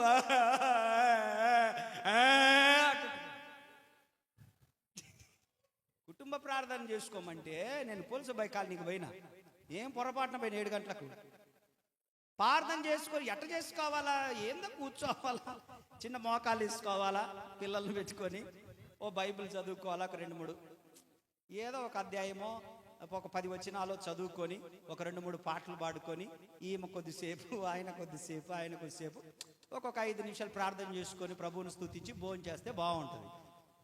బాగుంటుందా? అట్లలేదే మీరు, బాగుంటుంది. అది 7 గంటలకు కుటుంబ ప్రార్థన చేసుకునేటప్పుడు అంటున్నాను. నేను అనుకున్నా ఏమకేమైనా పట్టిందేమో. స్కూటీ ఆపినోని నిమిషములే నేను ఆడ, అప్పుడే వాళ్ళ ఇంటికి పోయిన పొరపాట స్కూటీ ఆపిన అంటుంటే నాకు భయం వేసింది. ఒక్కసారిగా భయం వేసి మళ్ళా స్టాండ్ వెనుకనుకొని స్టార్ట్ చేసుకొని చించుకొని వచ్చేసిన. నేను ఏందన్నా నిన్న ఎదురు చూసి నువ్వు రాలేదు అన్నా అని చెప్పి ఉదయాన్నే ఫోన్ చేసింది. ఎన్ని గంటలకు అక్క? 7 గంటల నుంచి ఎదురు చూసి 7 గంటలకు నేను వచ్చినాను, ఇంకొక ఆయన కూడా వచ్చినాడు, అందుకని నేను రాలేదని చెప్పిన. మా ఇంటికి ఇంకొక ఆయన ఎవరు వచ్చిండ్రయ్యా? వచ్చిండులే ఇంకొక ఆయన. స్తోత్రం చెప్పండి. అరే చిన్నగా చేసుకోండి ప్రార్థన. ఇప్పుడు బైబిల్ చదవమని చెప్పిన, బైబిల్ చదవమంటే సరే కొద్దిసేపు నిలువు మోకాళ్ళు ఉందండి చదవండి, మోకాళ్ళు నొప్పి పుట్టినప్పుడు చిన్న మోకాలు వేయండి చదవండి. ఇట్ట మోకాళ్ళు వేసి చదివి నొప్పి పుట్టిందని పక్కనోళ్ళు దిగిండ్రు అనుకో, అన్నకు చెబుతా. ఇదేం బెదిరింపు, ఇదేందండి? ఒరే వాడికి మోకాళ్ళు నొప్పి పుట్టినాయి, కింద వేసుకొని చదవకని ఏం తప్పేముంది? అన్నకి చెప్తలే అన్నకి. ఏం నరకానికి పోతావా అటు చదివితే? ఊరిని తెక్కలాడ. నువ్వు బైబుల్ చదువుతూ కూడా కాన్సన్ట్రేషన్ అంతా పక్కోడు ఏం చేస్తున్నాడో. అందుకే మన ప్రార్థనలు ఆలకించబడవు. పక్కోడు ఏం చేస్తున్నాడు అనేది మీరు ప్రార్థన చేసేటప్పుడు ఎప్పుడు ఆలోచించగాకండి. మీ సమస్య మీద, దేవుని మీద ఫోకస్ చేయండి, కార్యం జరిగిపోద్ది అంతే. ప్రార్థనలో పక్కోడి గురించి పట్టించుకోవద్దు, ఆరాధనలో పక్కోడి గురించి పట్టించుకోవద్దు. ఆరాధనలో నిజంగా దేవుని పైన నీ మనసును కేంద్రీకరించు, పరిశుద్ధాత్ముడు నిన్ను దాకేస్తాడంట.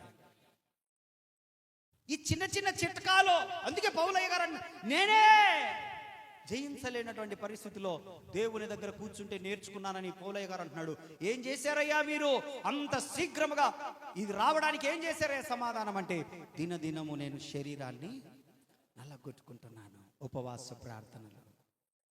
ఎవరైతే ఉపవాస ప్రార్థన చేస్తూ నీ కుటుంబం కొరకు మోకరిస్తావో, ఎవరైతే ఉపవాస ప్రార్థన ప్రకటించుకొని నీ ఇంట్లో పరిస్థితుల కొరకు మోకరిస్తావో, అటువంటి వారందరూ జయ జీవితాన్ని పొందుతారు, జయిస్తారు సమస్యలను. అందరు మోకాల మీద కొద్దాం.